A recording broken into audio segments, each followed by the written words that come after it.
Welcome back to ClearPath Conversations. I'm Mark Bernardin, and this is the podcast for customer success managers who show up and deliver. Today, we're talking about something that separates great CSMs from average ones, the ability to spot risk before it becomes a crisis. I'm talking about the red flags, the early warning signs, the little things that whisper this account is heading sideways long before anyone else notices. Because here's the truth. By the time churn risk is obvious, you're already behind. The customer who ghosts you on calls, the stakeholder who suddenly goes quiet, the usage numbers that start to dip, those aren't the first signs of trouble. They're the late signs. The real red flags show up weeks, sometimes months earlier. And if you know what to look for, you can catch them, name them, and fix them before the account goes red. That's what we're covering today. No fluff, no theory, just real patterns that I've seen across hundreds of accounts in cybersecurity SaaS, and how to act on them before it's too late. So let's get into it. Here's the problem. Most of us are taught to monitor the wrong things. We watch for outcomes, things like usage drops, like ticket volume spikes, or renewal risk flags in our CRMs. But by the time those metrics start flashing red at us, the damage is already done. The customer has already decided they're not getting value. They've already started shopping for alternatives. They've already mentally checked out. What we should be watching for are the inputs, the behaviors, the language, the subtle shifts in engagement that predict those outcomes.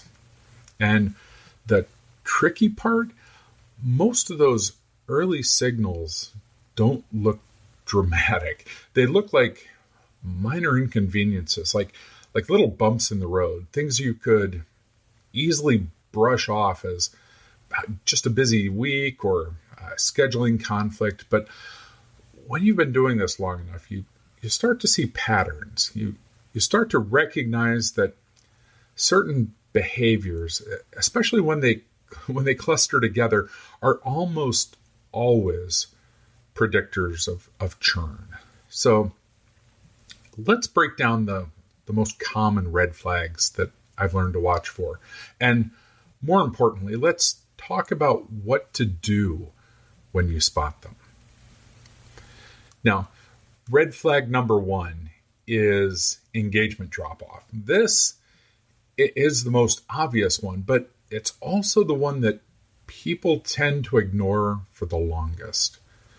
A customer who used to respond to emails within a few hours now takes days. A stakeholder who used to attend every call suddenly starts sending their junior teammates to meetings instead. Or a champion who used to ask for feature updates and roadmap sneak peeks suddenly goes quiet. It's easy to rationalize this. They're probably just busy. It's end of quarter. There's a lot going on. Now, sometimes that's true, but here's what I've learned. When engagement drops, it's almost never just about being busy. It's about priority. When a customer stops engaging with you, it usually means one of two things. Either they don't see the value anymore, or they're frustrated and they're just avoiding that confrontation. Either way, it's a problem. Here's a real example. I had an account. They were a large, huge financial services company where the primary contact went from weekly check-ins to just radio silence over the course of about 6 weeks. At first, I chalked it up to just their fiscal end of year. But when I dug deeper, I found out that they had started an internal evaluation of some competitive products. They hadn't told me. They hadn't escalated any concerns. They just went quiet. By the time I caught it, we were 3 weeks into their competitive analysis. We were able to turn it around, but it took a full-blown intervention, executive alignment, custom demos, the works. It was way harder than it needed to be. If I had caught the silence earlier, if I'd named it after the second missed meeting instead of the fifth, I could have had that conversation sooner and on better terms. So here's my rule. If engagement drops for more than 2 weeks without an explanation, you escalate internally and reach out directly. You don't wait. You don't hope it gets better. You surface it. Just a simple message like this one works. Hey, so-and-so, I notice we've missed a couple of our usual check-ins. Just wanted to make sure everything is okay on your end and that we're still aligned on our priorities. Could we jump on a quick call this week to sync up? It's non-confrontational, it's direct, and it forces the conversation back to the table. Now, red flag number 2 is stakeholder turnover, especially at your champion level. This one is brutal because it's usually outside of your control. Your champion leaves, your main point of contact gets reassigned, the executive sponsor retires, suddenly, square one. Now, here's the thing. Stakeholder turnover doesn't automatically mean churn risk, but it does mean relationship risk, which, if not managed, absolutely leads to churn. The problem is that most CSMs treat turnover as a passive event. Someone leaves and they wait to see who the replacement is. They assume that the new person will just reach out. They hope the transition goes smoothly. That's a mistake. When you lose a stakeholder, especially a champion, you need to act immediately. So here's what I do.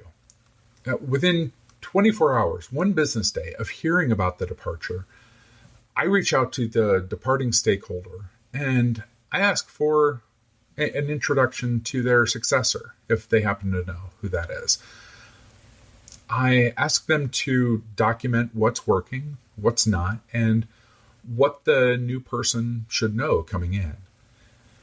I will then schedule a handoff call, if that's possible, ideally with both the original stakeholder and the new stakeholder on that meeting. Within the first week of that new stakeholder starting, I'll send a welcome email with some context. Who I am, what we've accomplished together, and also what's coming next. I offer to have just a real quick 30-minute onboarding call with them. No agenda other than just tell me what you need. And then I make sure that they know how to reach me and also what our regular meeting cadence is going to be. I don't wait for them to reach out. I don't assume they'll read the transition notes. I take ownership of the relationship reset. Because here's the reality. The new stakeholder doesn't owe you anything. They didn't choose your product. They didn't build the relationship. And if you don't show up early and make it easy for them to engage, they'll default to inertia.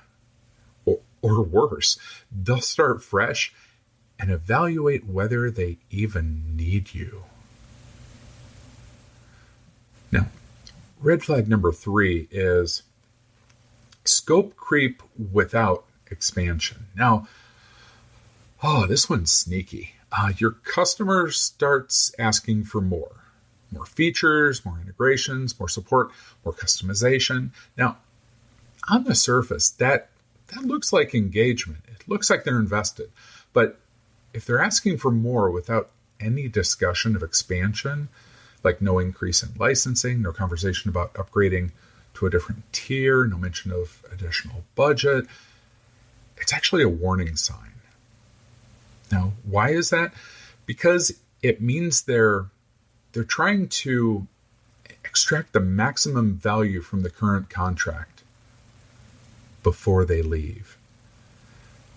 I've seen this play out dozens of times. A customer pushes for custom reporting, asks for extra training sessions, requests features that are technically out of scope, all while their contract is up for renewal in 90 days. And when you finally bring up renewal, they say, we're evaluating our options. The translation for that is they've been planning their exit for months, and they wanted to get as much as possible out of you first. Now, here's how to spot this one. Are they asking for things that go beyond the original scope, but not talking about expanding?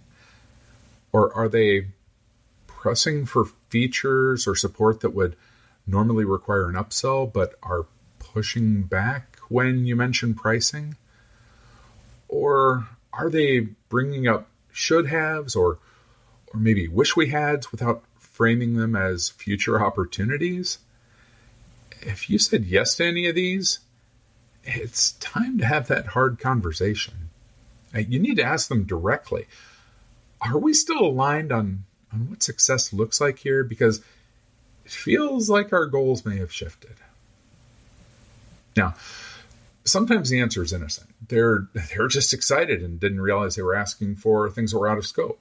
But sometimes the answer is revealing. And the earlier you have that conversation, the better. Now, red flag number 4 is support ticket escalations. If your customer is bypassing you and going straight to support, or worse, escalating tickets to your leadership, that's a massive red flag.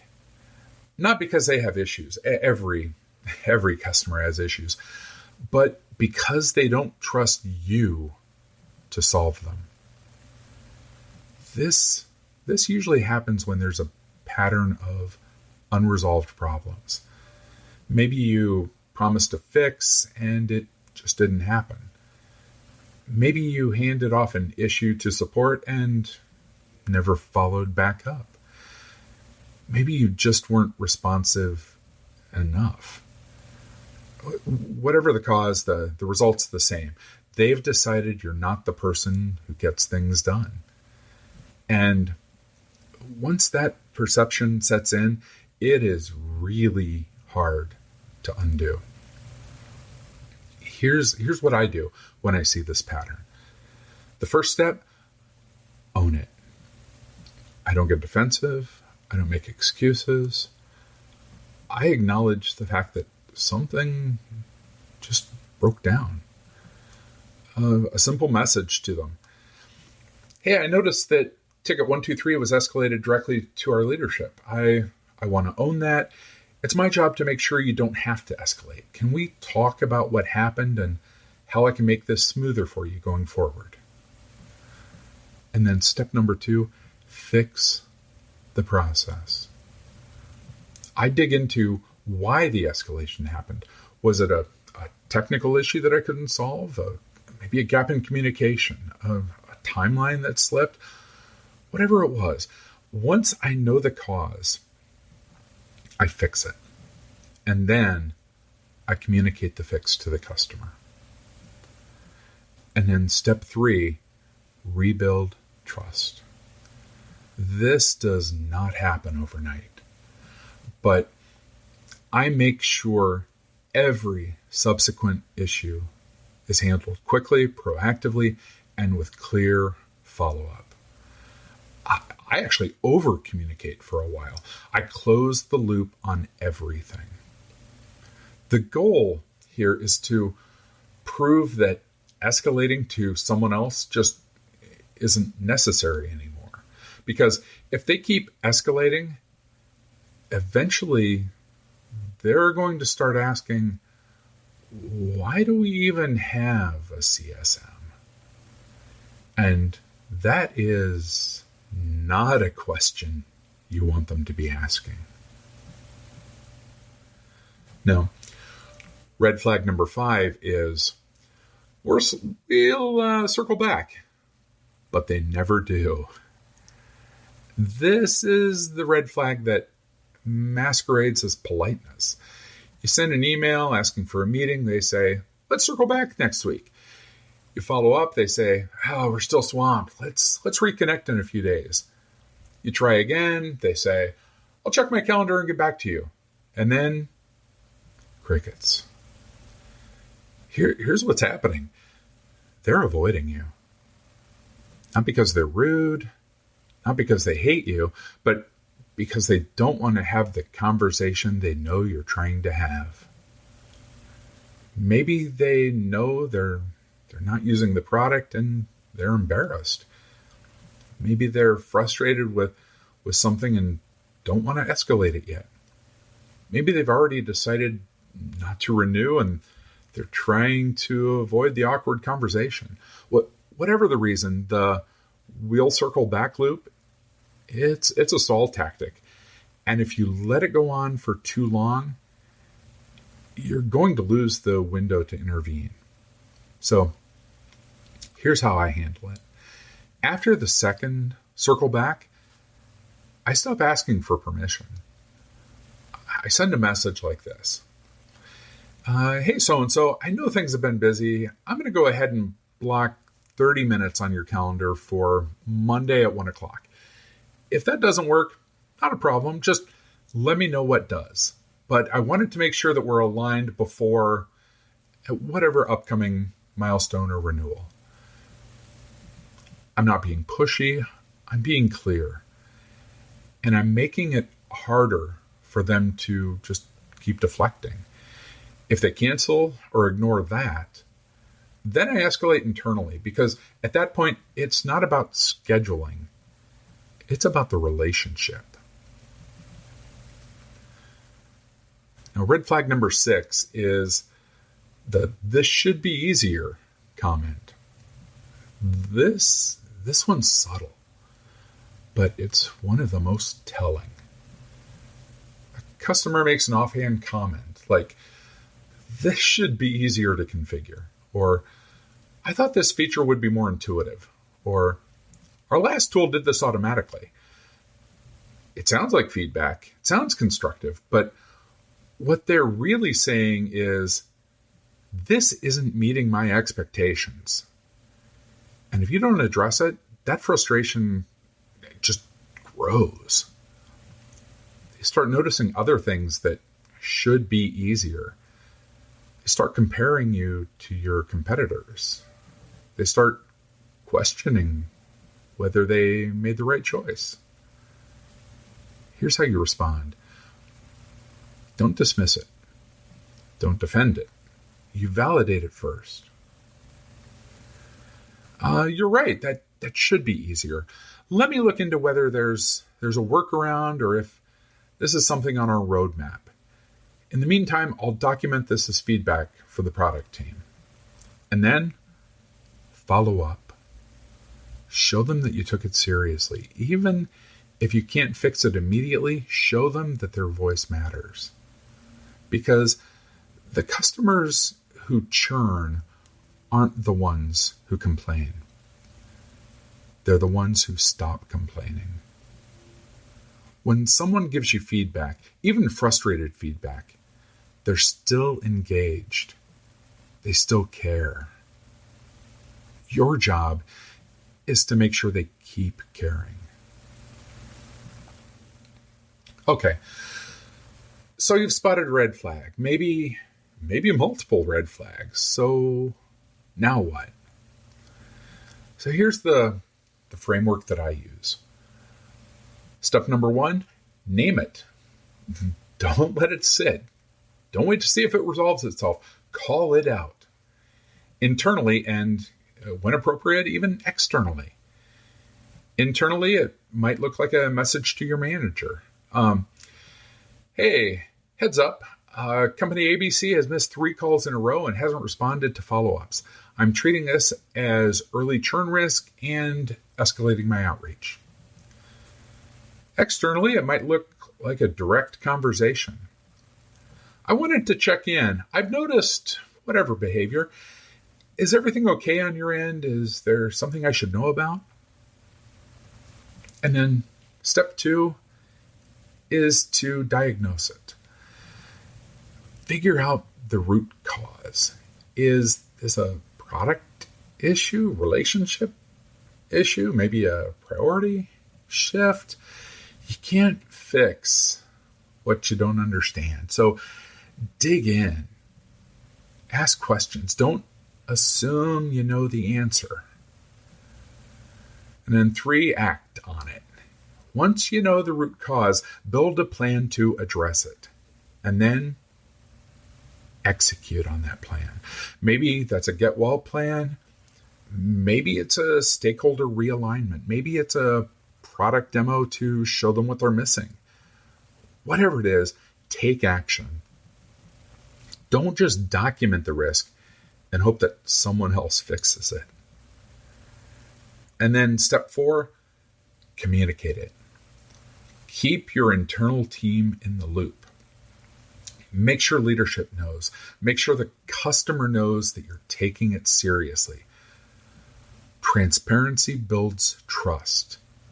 Silence breeds assumptions. Here's the thing. Not every red flag means churn. Sometimes the customer really is just busy. Sometimes the stakeholder change really does go smoothly. Sometimes the frustration really is minor. But the cost of assuming everything is fine is way higher than the cost of investigating. Because if you're wrong, if it is a real problem and you ignored it, that's how you lose accounts. The best CSMs I know aren't the ones who never see risk. They're the ones who see it early, name it clearly, and act on it immediately. Don't wait for someone else to sound the alarm. They don't hope the customer will bring it up on their own. They lean in. They ask the hard questions. They take ownership of the relationship, especially when it's uncomfortable. And that's the difference between a reactive CSM and a strategic one. Now, in the next episode, we're talking about something every CSM needs, but most don't have. A CSM toolkit built from scratch. We're going to cover the templates, trackers, and documents you should have by week 4. So you're not scrambling every time you need to run an executive business review, document a get well plan, or report on your portfolio health. In the meantime, head over to clearpathcx.com where you'll find a companion download for this episode. It has notes on all the red flags I discussed, as well as my response framework and a quick action checklist. And if this episode helped you spot something you've been missing, or it confirmed a hunch you've had about an account, I'd love to hear about it. Hit me up on LinkedIn. I'm at linkedin.com/in/Mark Bernardin. And if you found this valuable, leave a review, share it with another CSM, or just hit follow. It helps more than you know. Thank you for being here. Thank you for doing this work. And thank you for showing up and delivering every single day. I'll talk to you soon.